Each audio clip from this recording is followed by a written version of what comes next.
3월 30일 주일 사순절 특별 가정 예배를 시작합니다. 찬송가 286장 주 예수 내 맘에 오사 2절과 4절을 부릅니다.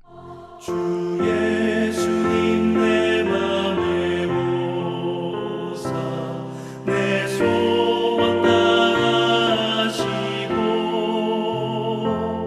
내 무거운 짐 맡아주사 참 평안을 주소서. 사랑의 주 사랑의 주 내 맘속에 찾아오사 내 모든 죄 사하시고 내 상한 맘 고치소서. 주 예수님 내 맘에 오사 내 길 인도하시고 주 성령을 내 맘에 채워 늘 충만케 하소서. 사랑의 주 사랑의 주 내 맘속에 찾아오사 내 모든 죄 사하시고 내 상한 맘 고치소서. 아멘.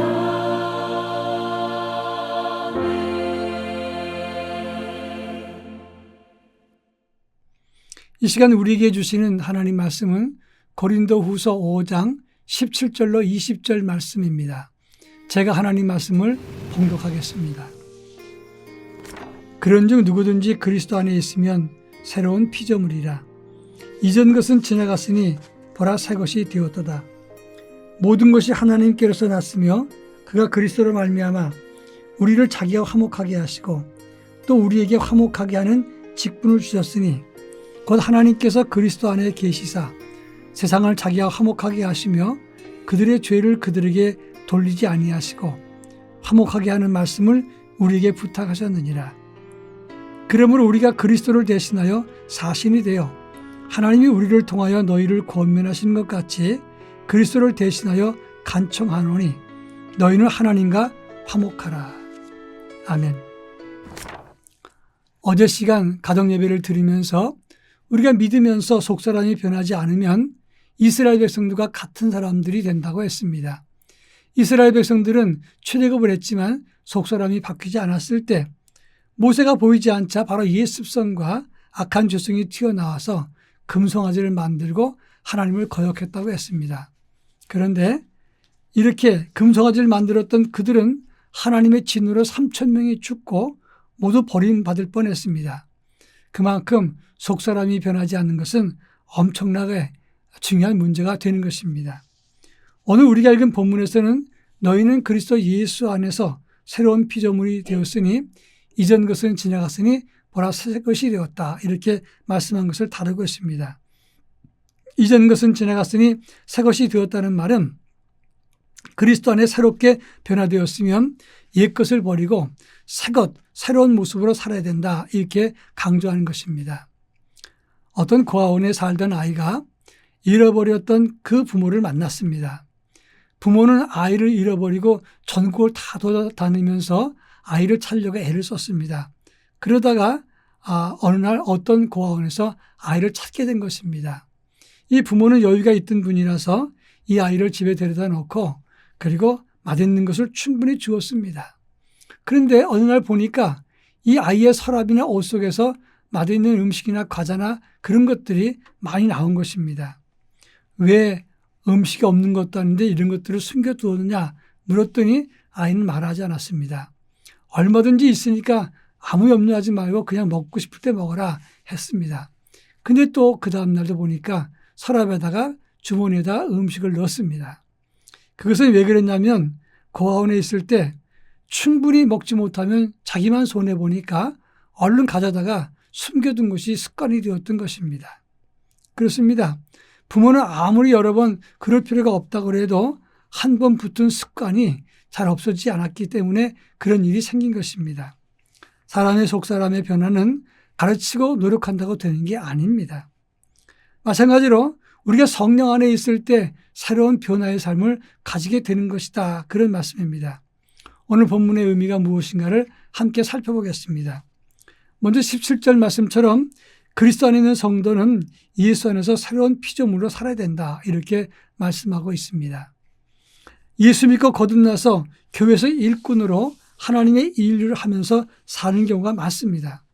그런데 여전히 속사람이 변하지 않으니까 하나님의 일을 하면서도 남의 말 많이 하고 없는 말도 지어내고 부정적이고 남을 비난하고 뒷말을 계속 하는 경우가 많습니다. 이런 경우는 예수를 믿지만 온전한 변화가 있었다고 볼 수가 없는 것입니다. 이런 경우 때문에 구약 성경에 보니까 금송아지 문제로 하나님의 진노를 받고 3,000명이 죽고 결국 많은 사람들에게 위기를 맞이하게 했다고 하는 것입니다.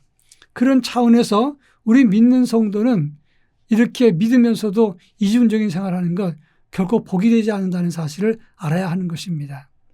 그런가 하면 18절로 19절 말씀 보면 믿음 안에서 우리는 하나님과 화목하고 세상을 화목케 하는 그런 직분을 받았다. 이렇게 말하고 있습니다. 예수 그리스도께서 화목 제물이 되셔서 하나님과 우리 사이에 화목하게 만들었습니다. 죄로 인해서 멀어진 하나님과 나 사이를 화목시키셨습니다. 따라서 우리는 주님이 우리를 화목시켜 주었기 때문에 우리도 주님의 사랑 속에서 두 가지를 감당해야 됩니다. 첫째는 하나님과 화목하기 위해서 애를 써야 된다고 하는 것입니다. 하나님과 우리와의 화목을 위해서 예수님께서 화목제물이 되셨습니다. 그렇다면 우리도 마땅히 날마다 하나님과 화목하는 삶을 갖도록 노력해야 되는 것입니다. 그리고 예수 안에서 그 일을 이루어야 되는 것입니다. 그래서 오늘 본문 20절에 보니까 그리스도를 대신하여 간청하노니 하나님과 화목하라 이렇게 바울이 말했던 것입니다.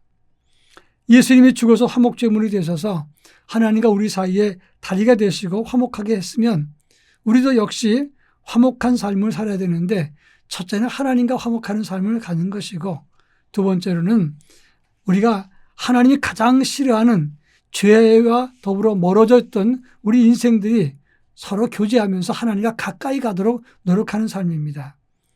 여러분, 사람 중에서 서로 가까워지려면 어떻게 하게 되겠습니까? 상대방이 좋아하는 것을 계속하면 가까워집니다. 마찬가지로 하나님과 가까워지려면 하나님이 원하는 것을 잘 해야 되는 것입니다. 첫째는 화목제물 대신 예수님을 통해서 하나님과 늘 교제하도록 힘써야 되는 것이고 동시에 우리는 하나님의 뜻과 하나님의 마음을 우리가 실천해서 이웃과 더불어 화목하는 삶을 가져야 된다고 하는 것입니다. 그래서 그 표현은 하나님께는 예배와 경외함으로 사람에게는 서로 화목하면서 사랑을 나누는 삶으로 표현되고 나타나야 된다 하는 것입니다. 그것이 18절에 말하는 화목케 하는 직분을 감당하는 것이다. 이렇게 볼 수 있는 겁니다. 그런데 반대로 하나님과 화목한다고 하면서 사람과 사이에서 불화를 하거나 예수 통해서 용서를 받고 상대방을 용서하지 못한다면 이것은 엄밀한 의미에서 하나님이 주신 화목의 역사를 무시하는 것과 그리고 이것은 예수의 사역을 부정하는 것과 같은 것이다. 그런 말입니다. 예수 안에서 속사람이 변해서 하나님과 화목하는 삶 그리고 이 세상에서 평화를 만들어가는 삶을 살기를 바랍니다. 다 같이 기도하겠습니다. 사랑 많으신 하나님 아버지, 그리스도 예수 안에서 화목제물 대신 주님을 본받아 하나님과 화목하고 세상에서 사람들과 화목하는 삶을 살아가도록 은혜를 더하여 주옵소서. 그리고 이 땅에 갈등과 분열이 많은 때 하나 되기 위해서 힘써 노력하는 우리 그리스도인 되게 하시고 빛나는 존재가 되게 하옵소서. 그리고 세상을 치유하게 하옵소서. 예수님의 이름으로 기도합니다. 아멘.